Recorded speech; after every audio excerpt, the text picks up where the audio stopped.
Unidad 13. Tipos de mortgage y fuentes de financiamiento. Seguimos con los préstamos, pues los tipos de préstamos hipotecarios es lo que vamos a ver acá. Hay dos tipos de préstamos, se clasifican en dos grupos grandes, los no convencionales y los convencionales. Los préstamos no convencionales son préstamos que son asegurados por el FHA o garantizados por el VA, mientras que los préstamos convencionales ni están asegurados ni están garantizados por el gobierno. Entonces, sí, hay préstamos convencionales que tienen un seguro, pero no es un seguro del gobierno, es un seguro privado. Por eso se llama PMI, que la P es de privado. Mientras que el FHA es un préstamo que tiene un seguro, pero un seguro gubernamental, y el seguro que tiene se llama MIP, Mortgage Insurance Premium. Entonces, el FHA es el préstamo que más se utiliza porque es un préstamo para primeros compradores. Un primer comprador es alguien que no ha tenido casa en los pasados 2 años. Y es muy conveniente porque la inicial es muy baja, 3.5% del monto del monto de la propiedad. Por supuesto, hay unas tablas máximas, o sea, un FHA no sirve para comprar una casa de $1 millón. Es solamente para... Y hay tablas que las sacan anualmente, las actualizan todos los años y depende de la zona. Una casa en Nueva York va a tener una tabla de un valor más alto que una casa aquí en Dacula o una casa en una zona rural. Entonces, tiene que calificar por ese lado. También el préstamo de FHA no sirve para alguien que ya tiene 5 casas, porque es solamente para un comprador de su primera vivienda. Es para lo que es el sueño americano de tener su propia casa. Y los préstamos del VA no son asegurados, no tienen ningún seguro, sino una garantía del Departamento de Veteranos que garantiza el 25% del valor de la compra de la propiedad.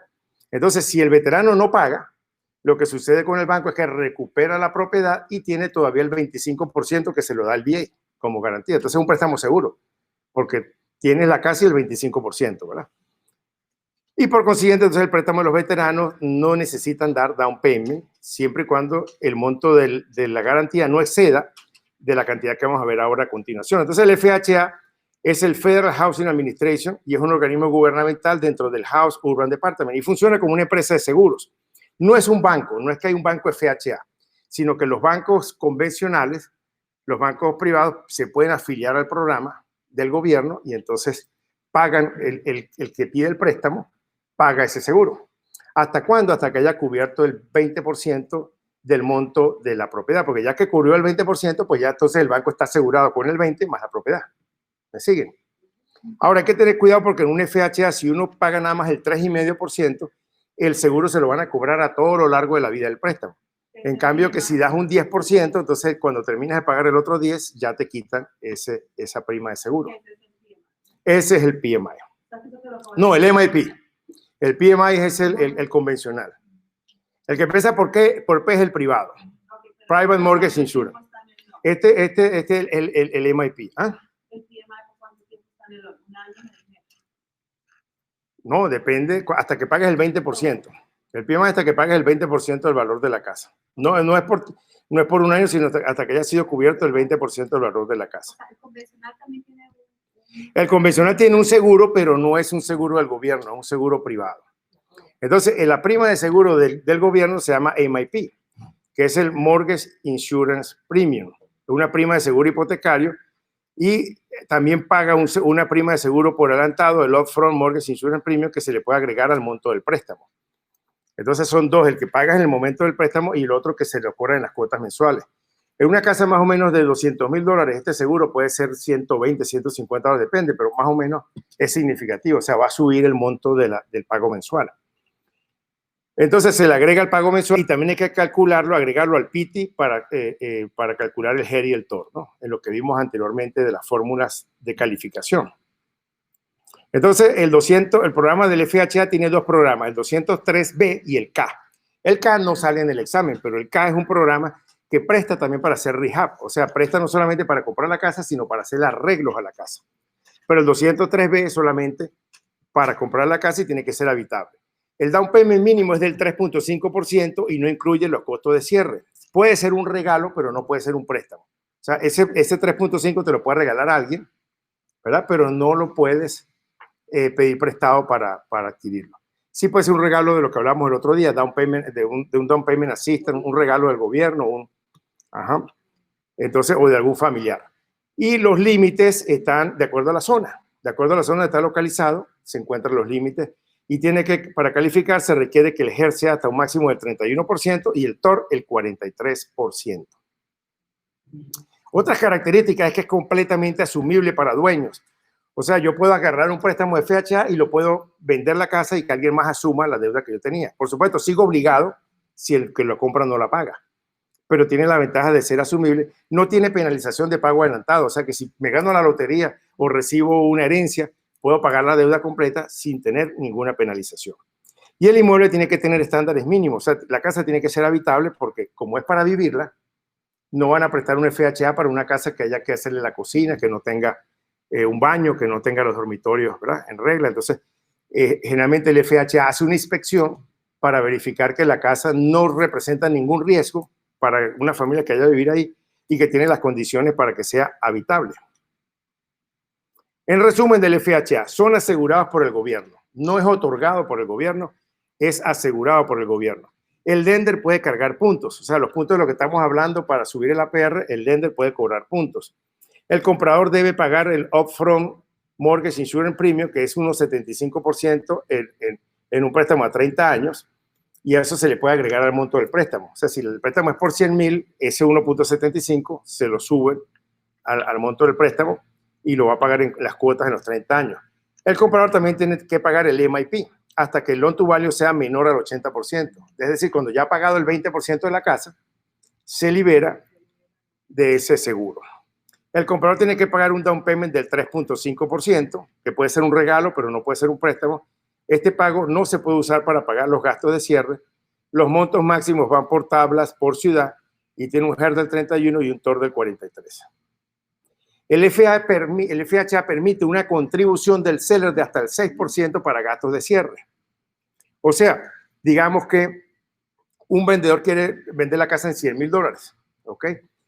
Como el FHA permite que el seller contribuya en un 6%, quiere decir que el vendedor podría devolverle $6,000 al comprador para que con esos $6,000 pague gastos de cierre o compre puntos. Correcto. Ahora, 6% es una rebaja significativa. Si ya está pagando 6% de comisión, 6% de contribución al seller, entonces ya es un 12%. Entonces, en algunas ocasiones sucede que si uno sabe que la casa evalúa por más, uno puede decirle al vendedor, mira, te vamos a dar los 100,000, pero vamos a poner la venta de la casa en 106,000, para que esos 6,000 se los des al comprador para que compre puntos o pague los gastos de cierre. El comprador por lo general va a preferir que esos $6,000 se los cobren en 30 años en cuotas cómodas que tener que sacar del bolsillo $6,000 el día del cierre. Entonces es perfectamente legal, pero el máximo que se puede incrementar o subir el valor de la casa o el máximo que el vendedor puede contribuir es el 6%.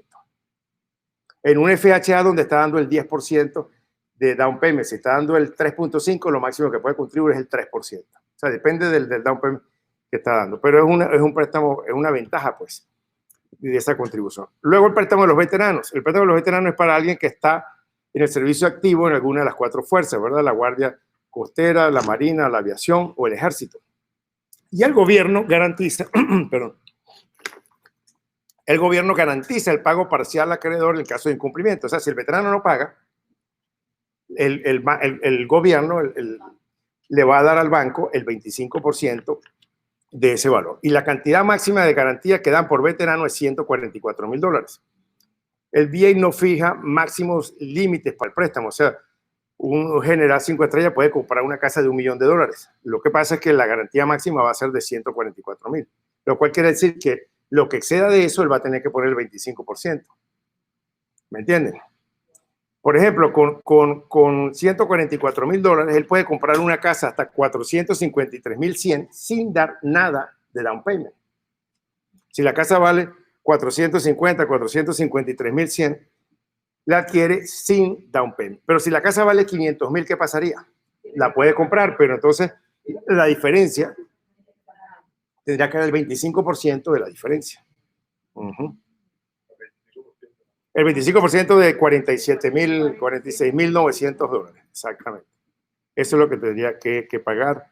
La diferencia entre los... Pero es un préstamo muy conveniente, ¿verdad? Característica del préstamo garantizado por VA. El préstamo es garantizado, no otorgado, o sea, no lo otorgan los veteranos, sino lo otorgan los bancos usando la garantía del VA. No tiene prima de seguros, ni paga el upfront, ni paga el MIP, ni paga el PMI. O sea, no tiene prima de seguro porque no es un seguro. Y esa es una pregunta frecuente en el examen. ¿Cuál es el préstamo garantizado? El VA. ¿Cuál es el préstamo asegurado? El FHA. Por el gobierno. Entonces, el préstamo no tiene un límite máximo, desde que el veterano pague el 25% de la diferencia. Paga un funding fee, que es un fee que se puede incluir en el préstamo y actualmente es del 2.15%, y es asumible. O sea, un veterano puede vender la casa, incluso alguien que no sea veterano puede seguir pagando la deuda. Las tasas de interés se basan en el mercado y se negocian entre prestatario y prestamista. No se necesita una cuota inicial y la duración máxima es 30 años. Porque en los préstamos convencionales puede ser 40 años, puede ser más, pero en los VA lo máximo es 30 años y no hay penalización por pago adelantado y el TOR es 41%. Entonces, un veterano pues le conviene comprar usando ese tipo de préstamo, ¿correcto? Entonces, ya hablamos de los dos préstamos que son no convencionales. Dentro de los convencionales están los préstamos que sí requiere una cuota inicial. Generalmente los préstamos convencionales tienen la prima de seguro PMI, que es el private, la P es de privado, Private Mortgage Insurance, y requiere por lo menos un down payment del 20%. Si no se da la cuota del 20%, lo que hacen los bancos es que hacen dos préstamos, un préstamo por el 80% y otro por el 20%. El del 80% es a 30 años con una tasa de interés preferencial y el del 20%, el tiempo generalmente es más corto, una tasa de interés más alto. La tasa de interés es variable por lo general y tienen que pagar el seguro, la prima de seguro hipotecario PMI, para asegurar la parte del préstamo que está por arriba del 80%. La tasa de interés se basa en las condiciones del mercado. Entonces, el convencional, pues, es el que ya es el último recurso, porque hay casas que no se pueden comprar con FHA porque la propiedad no califica, por ejemplo. Entonces, hay que ir por un préstamo del convencional.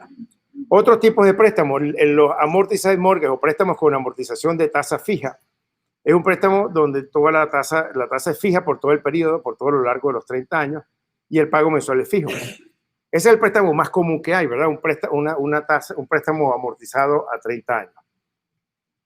Y que se diferencia del parcialmente amortizado, que es el que expliqué esta tarde al principio, digamos, el odontólogo, el veterinario que monta su clínica y entonces no puede pagar los 1.000, sino nada más puede pagar 700. Entonces es parcialmente amortizado porque él está dejando de pagar los 300 para que fuera full amortizado. Entonces lo que sucede es que al vencimiento él tiene todavía una parte del capital impagada y el interés acumulado de esa segunda deuda que se generó allí, ¿correcto? Luego tenemos los préstamos a término, term mortgage, que también los conocen como interest only. Un préstamo de interest only, como el nombre dice, que nada más estás pagando puros intereses, no estás amortizando nada capital. Es decir, que el día que se termina la deuda, debes lo mismo que debías el primer día, porque no has amortizado absolutamente nada. Pero un tipo de préstamo muy conveniente para flipping, porque a ti te interesa que si agarras $100,000 en un FHA vas a tener que pagar $700 mensuales. Agarras $100,000 en un préstamo a interest only, vas a tener que pagar $300 mensuales, para que más o menos tengan una diferencia. Entonces, si la idea de uno es arreglarla y venderla en 6 meses, pues vas a preferir pagar en los 6 meses solamente $300 cada mes que 700. De igual manera, los 6 meses cuando la vendas, tienes que pagar la deuda completa, que se paga pues del monto de la venta. Entonces, esas hipotecas a término se utilizan más nada, o para un caso como un flipping, por ejemplo, o en un caso de alguien que no tenga en este momento la cualificación para comprar. Digamos, una persona que tiene solamente no tiene Social Security, sino nada más Tax ID, y no tiene crédito, no tiene historial de crédito, pero tiene dinero para comprar. Entonces, él podría comprar en una hipoteca a término por 1 año o 24 meses, y si ya en 24 meses ya tiene papeles, ya tiene crédito, entonces puede cambiarlo, puede pagarla usando un préstamo convencional o un FHA. ¿Ah? Estos préstamos son generalmente con lender privados, que le llaman hard money lender, pero no se pueden usar para comprar una vivienda de residencial, solamente de inversión, porque esa es la restricción. O sea, no, un prestamista privado no puede prestar para vivienda principal, solamente. Caso contrario, entra con todas las regulaciones que tienen los préstamos de RESPA. Otras clases de préstamos son la hipoteca de paquete. El préstamo en paquete o package mortgage es una hipoteca que incluye inmuebles y muebles. Yo le había dicho antes que un banco no presta para comprar el televisor, la lavadora, los muebles, ¿verdad? Pero generalmente sí puede prestar si los bienes personales van a generar ingresos. Por ejemplo, si lo que está comprando es un edificio para montar una panadería, entonces puede prestarle para el edificio y para los hornos de pan, el equipamiento industrial. Entonces, el equipamiento industrial es propiedad personal y entonces es una hipoteca de paquete donde te están prestando para el equipo industrial, propiedad personal y el edificio. Generalmente esas hipotecas de paquete es para ese tipo de préstamos que involucran bienes personales que generan dinero para la misma propiedad comercial. Después tenemos el Home Equity Mortgage, es un préstamo sobre la plusvalía o el equity de la propiedad, que también se lo expliqué el otro día. Si yo compro una casa en 200 y luego sube el valor a 300, esa plusvalía yo puedo pedir hasta el 80% de ese valor en una línea de crédito que se llama Home Equity Mortgage o préstamo sobre el equity. El wraparound mortgage, hipoteca subordinada, es una nueva hipoteca que se vuelve alrededor de otra existente. Generalmente la tasa de interés de la hipoteca subordinada es más alta que la de la existente. Entonces el propietario tiene suficiente plusvalía para que el préstamo de la hipoteca valga la pena. Es una hipoteca que envuelve la deuda de otra, entonces en vez de pagar dos deudas, pagas una sola y ese banco paga la otra hipoteca que está envolviendo. El contrato a plazo, ya se lo expliqué, que es cuando el comprador le hace pagos al vendedor y el vendedor le entrega el título cuando termina de pagar. Y esa se diferencia del PMM, que son las siglas de Purchase Money Mortgage, que es cuando el vendedor también vende al mismo, o sea, la hipoteca la asume el mismo vendedor, pero la diferencia con el contract for deed, el contrato a plazos, es que en el contrato a plazo él no entrega el título. En cambio, en el Purchase Money Mortgage, él entrega el título, pero pone una hipoteca para cubrirse si no le pagan. Por eso se llama PMM o Purchase Money Mortgage, porque sí pone una hipoteca de compra de dinero donde el mismo vendedor vuelve a poner una hipoteca sobre su propia casa. Entonces, obviamente que si no entrega el título, no se necesita la hipoteca, sería un contrato a plazo. Si entrega el título, se necesita el Purchase Money Mortgage para poder recuperar en caso de que no le paguen. Otro tipo de financiamiento, el ARM. El ARM viene de las siglas Adjustable Rate Mortgage, o sea, una hipoteca donde la tasa de interés sí se ajusta, no es fija. Esto conviene mucho cuando uno piensa que las tasas de interés van a bajar. Generalmente los que compran propiedades comerciales prefieren este tipo de préstamos donde la tasa es variable. Si sube la tasa de interés. Si baja, baja lo que paga. Y lo único que es fijo es el margen, es lo que se va a ganar el banco. Entonces, en un contrato de este tipo, el banco dice, yo me voy a ganar medio punto. Y el índice es según, si la tasa sube de 1 a 2, entonces ahora la tasa de interés va a ser 2.5. Si baja a 1, ahora va a ser 1.5. O sea, se suma el índice más el margen y esa es la tasa de interés que vas a pagar. Si el índice sube, sube la tasa de interés. Si el índice baja, baja la tasa de interés. Claro que es una apuesta riesgosa porque si sube, pues entonces habría tal vez sido más conveniente una tasa de interés fija. Pero de todas maneras tiene topes. Lo máximo que puede subir es 2% por año hasta un máximo de 6% a todo lo largo del préstamo. Entonces tiene un máximo al que puede llegar a alcanzar. Pero en el caso de que las tasas de interés, por ejemplo, alguien que compra el 4%, pues ya está amarrado 4% por 30 años. Si la tasa de interés baja al 3, al 2, al 1, pues entonces él se está beneficiando porque las tasas de interés se ajustan conforme las tasas de interés suban o bajen.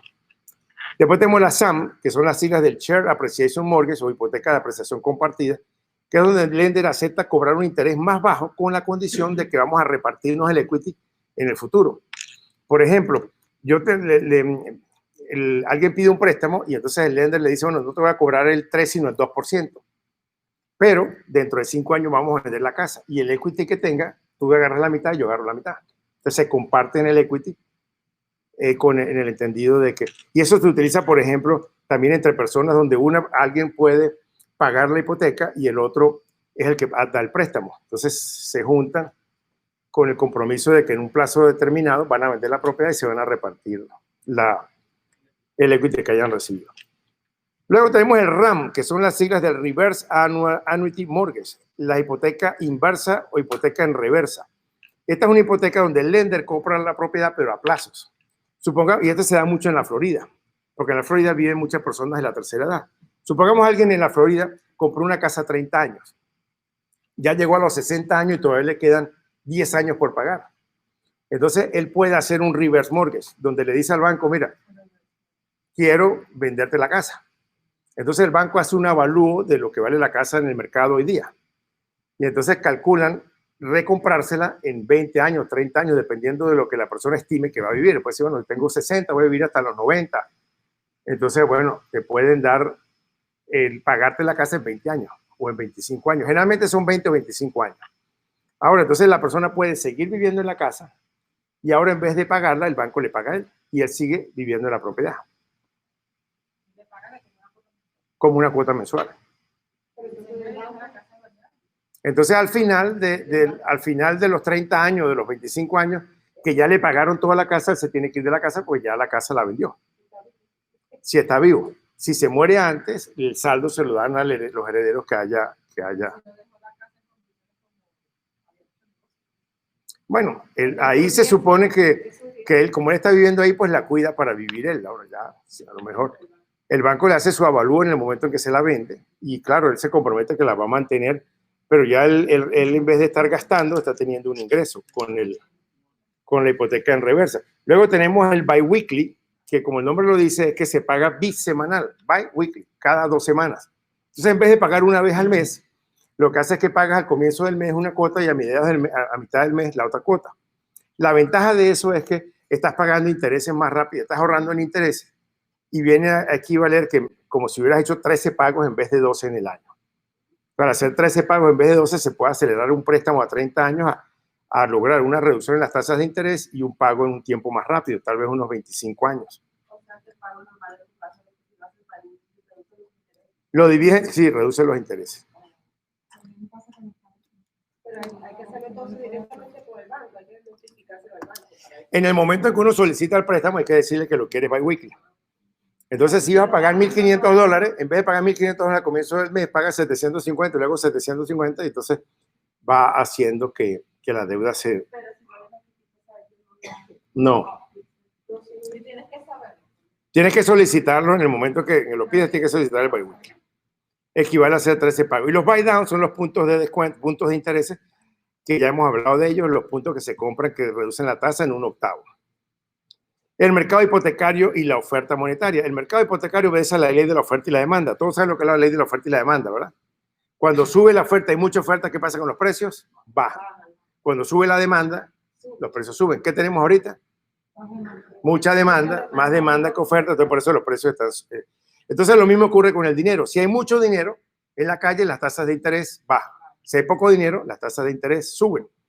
Y ahí hablamos de un mercado de dinero difícil cuando las tasas de interés están altas y un mercado de dinero fácil cuando las tasas de interés están bajas. ¿Quién controla eso? La Reserva Federal. La Reserva Federal es la que determina si hay más o menos dinero. Entonces, ¿qué es lo que hace que haya más demanda de dinero para hipotecas? Las influencias principales son los cambios en la cantidad y el tamaño de los hogares. Según las oficinas del censo, hoy día hay muchas más personas viviendo una sola persona en una casa, porque ya aquí los hijos se emancipan, se van de la casa, o rentan o compran. Antes en una casa vivía papá, mamá, el abuelo, la tía, el primo, ¿verdad? El primo, pero ya hoy día, no, ya hoy día son casas más pequeñas y con menos gente. Los cambios en la preferencia geográfica también.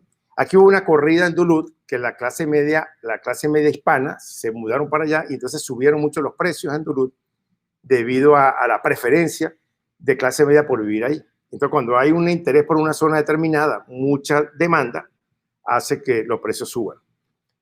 El inventario existente de estructuras. Mientras más propiedades hay para vender, entonces hay más demanda de dinero para comprar ese inventario de estructuras.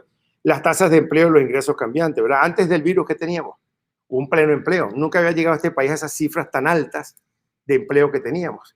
Y ya los empleados se estaban dando el lujo de decir, o me sube el sueldo, me voy, porque se los estaban peleando de los dueños de restaurantes, por los meseros, por los cocineros, por todo. Lo que había era una abundancia de trabajo y más bien escasez de mano de obra. Entonces, cuando hay pleno empleo y altos ingresos, hay más demanda por dinero hipotecario para comprar viviendas.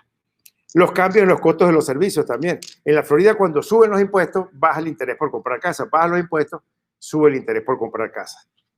Y los cambios en los costos de construcción. Si suben los precios de construcción, entonces hay menos demanda. Si bajan, hay más demanda. Ahora, ¿qué influencia el suministro de dinero por hipoteca? Las hipotecas son demandas, son préstamos a largo plazo, pero también compiten con el dinero por hipoteca en las acciones y bonos corporativos. O sea, un inversionista puede decidir entre comprar bienes inmuebles o comprar bonos del Tesoro, o comprar bonos del gobierno, o pagar refinanciación de la deuda nacional, que ofrecen tasas de intereses no muy atractivas, pero muy estables.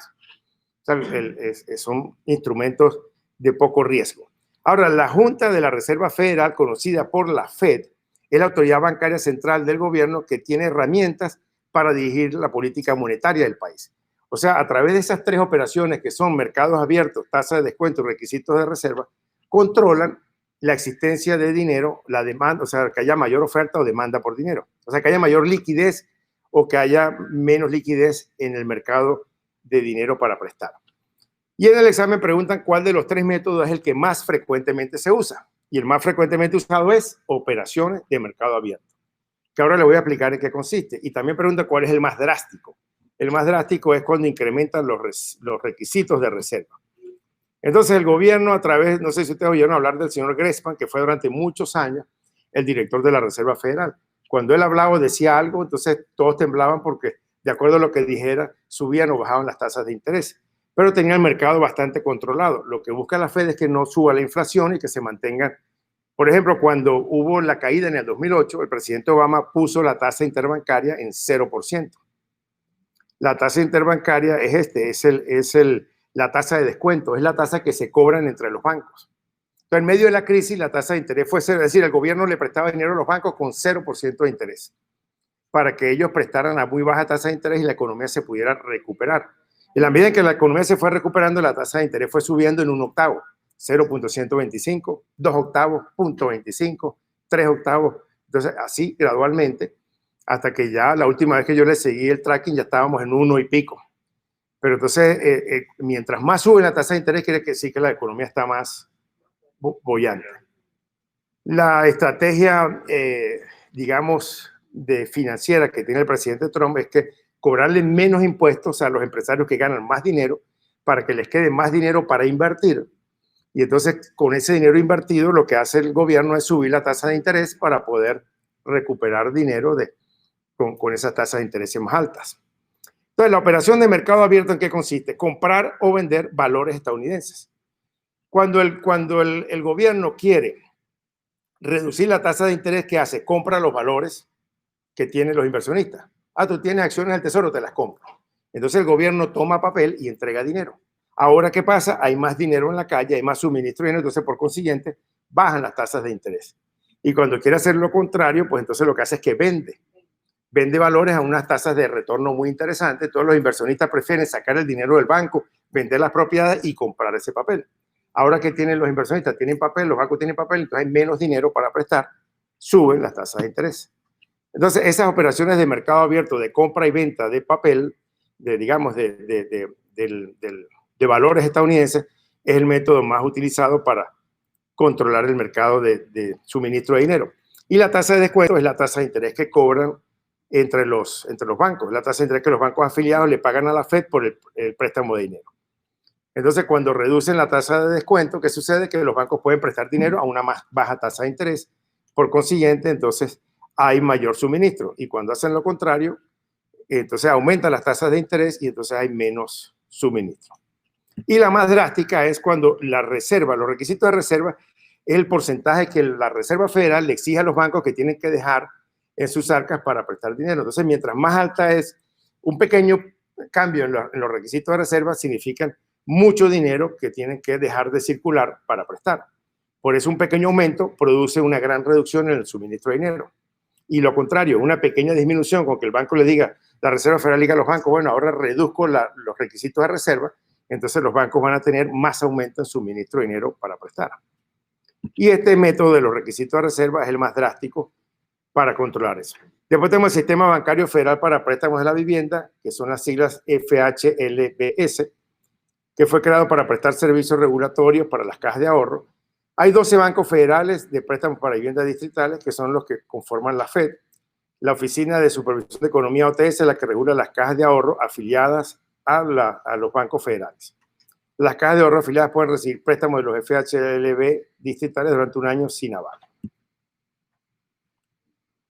La FDIC es la Corporación de Seguro Federal para los Depósitos. Si usted tiene mucho dinero depositado en un banco, cuidado, porque si el banco se va a quiebra, se pierde el dinero.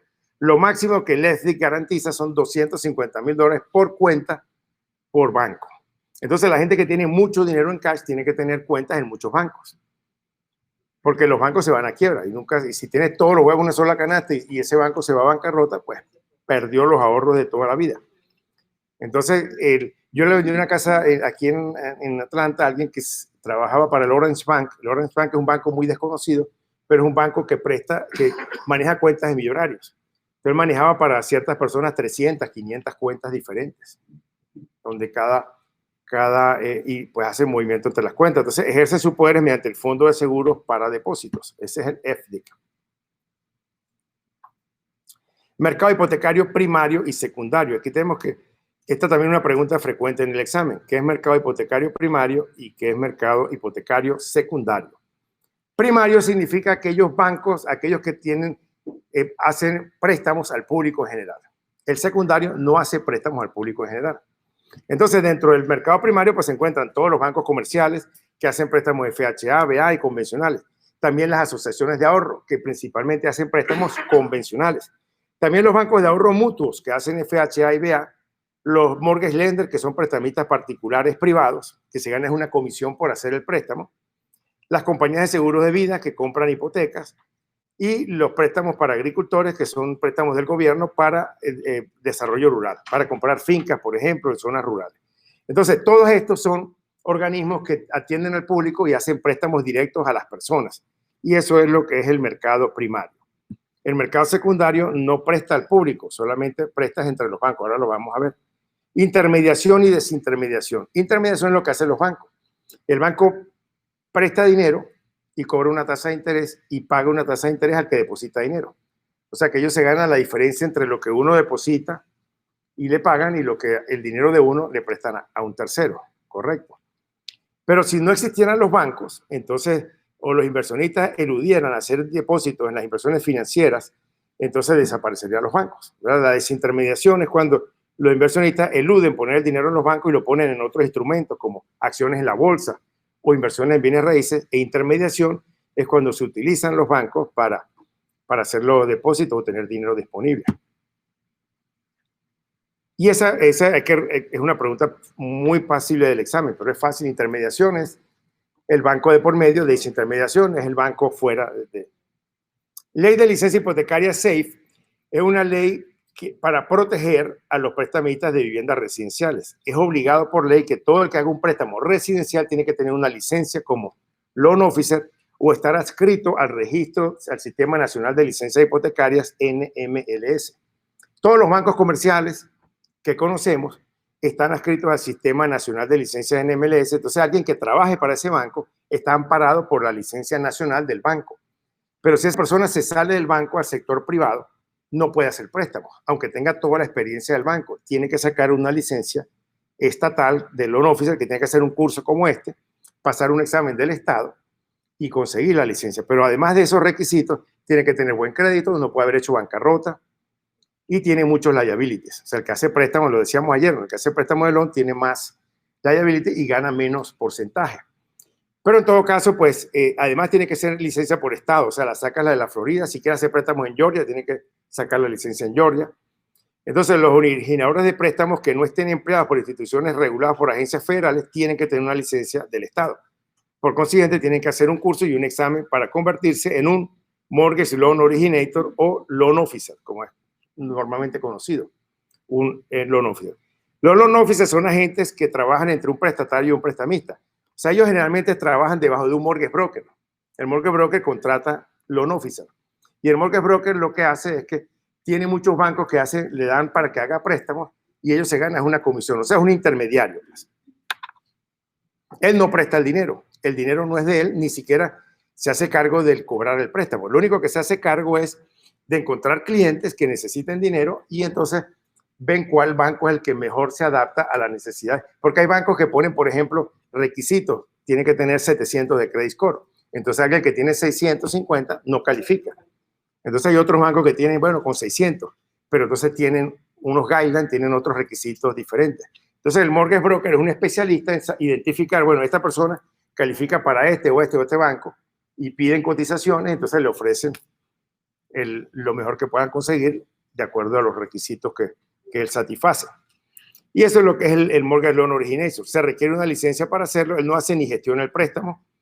Lo que hace es que es un comisionista. Y él trabaja para el mortgage broker, que tampoco hace préstamos ni lo gestiona, sino que trabaja con diferentes bancos y tiene que tener una licencia del Estado también, si no es una institución regulada por una agencia federal.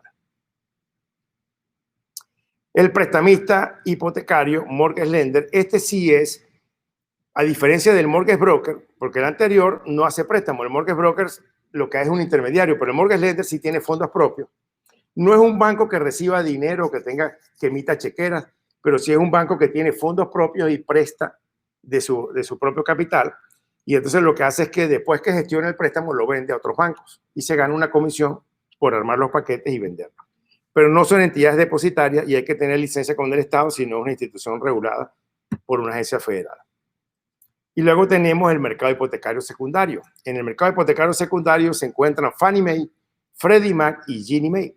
Son tres instituciones que lo que hacen es comprar o asegurar préstamos. Pero no son lo mismo. Fannie Mae es una asociación federal hipotecaria y fue el que más sufrió en la crisis del 2008 porque fue a que le engañaron con los paquetes esos chilenos, pues que muchos préstamos que no se iban a pagar y que no se pagaron. Entonces, era una empresa que era perteneciente al gobierno. Hoy día es una empresa privada, pero el gobierno la controla y compra préstamos FHA, BA y convencionales que satisfagan ciertos criterios, se llaman préstamos ajustados, y emiten títulos con garantía hipotecaria que se los venden a los inversionistas. Ese es Fannie Mae. Entonces, Fannie Mae sí compra de los tres, FHA, BA y convencional. Mientras que Freddie Mac principalmente compra préstamos convencionales. Y hay que entender eso porque esa muchas veces es una pregunta en el examen. ¿Quién es el que compra préstamos convencionales? Freddie Mac. ¿Quién es el que compra los tres?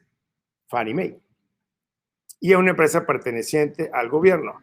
En cambio que Ginnie Mae ni compra, ni vende, ni compra préstamos convencionales, ni FHA, sino que lo que hace es que garantiza títulos respaldados por grupos de hipotecas. No compra hipotecas ni emite títulos con garantía hipotecaria, sino que actúa como un garante. Entonces, Ginnie Mae actúa como un garante, Fannie Mae presta a los tres y Ginnie Mae presta y Freddie Mac hace convencionales. ¿Está claro eso? Bueno, en resumen, pues eso es lo que tienen que recordar. La Ley de Veracidad en Préstamos, Truth in Lending Act, es conocida como TILA. TILA, a través de la regulación federal Z, obliga a revelar a los consumidores del costo exacto del préstamo. La diferencia entre TILA y RESPA es que TILA obliga a revelar el costo del préstamo, mientras que RESPA obliga a revelar el costo del cierre. Es diferente, ¿verdad? En el cierre, usted tiene unos costos que son los costos del préstamo, pero también el costo del abogado, lo que tiene que pagar de taxes, lo que tiene que pagar de seguros. El costo del cierre es todo lo que engloba no solamente el préstamo, sino todo lo que engloba la compra de la casa. En cambio que TILA lo que pretende es proteger al prestamista, al prestatario, el que está prestando el dinero, al prestamista, protegerlo de que conozca cuáles son los costos de su préstamo. Y a través de la regulación federal Z, lo que principalmente lo obliga a revelar es el APR.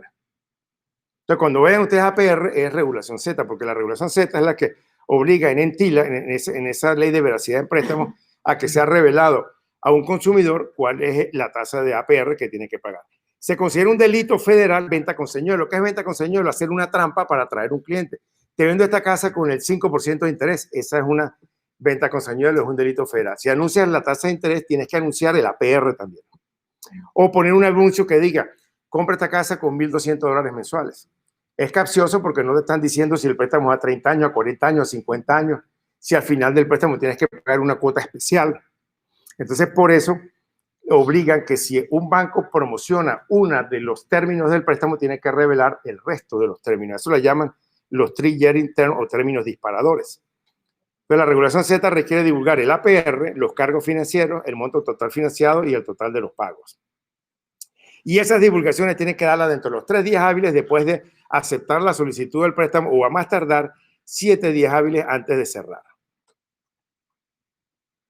Publicidad engañosa, bait and switch, es decir, poner una carnada, es no revelar los términos asociados. ¿Cuáles son los términos asociados a un préstamo? El monto del pago inicial, o sea, el down payment, el número de pagos, si son 360, 500 pagos, cuánto es el monto mensual de los pagos, el periodo de pago, si es cada 15 días, cada 30 días, el APR y cualquier otro costo financiero que el banco pretenda cobrar. Eso es lo que tiene que ser revelado. Y también otorga el derecho de rescisión por 3 días. Esto es TILA, pero esto es solamente para préstamos de líneas de crédito hipotecario, segundas hipotecas y refinanciamiento. Si estás refinanciando, te mandan un plan de pagos nuevo, entonces tienes 3 días para aceptarlo o rechazarlo.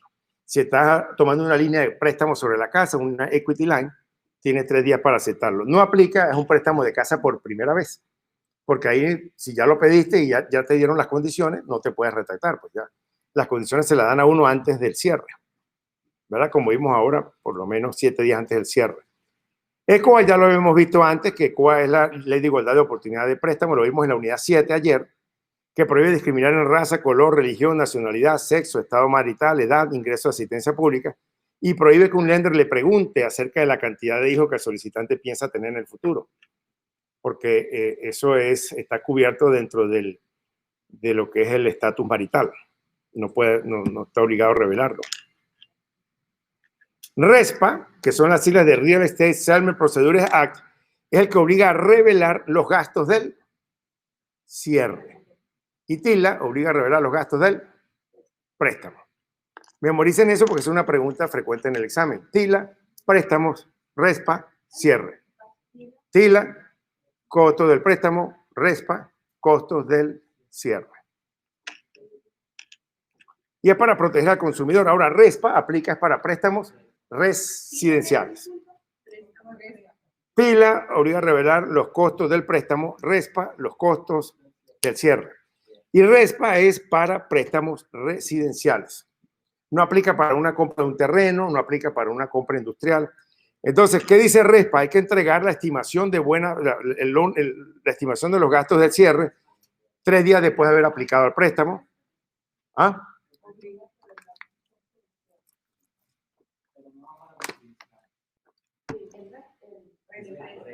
RESPA es residencial.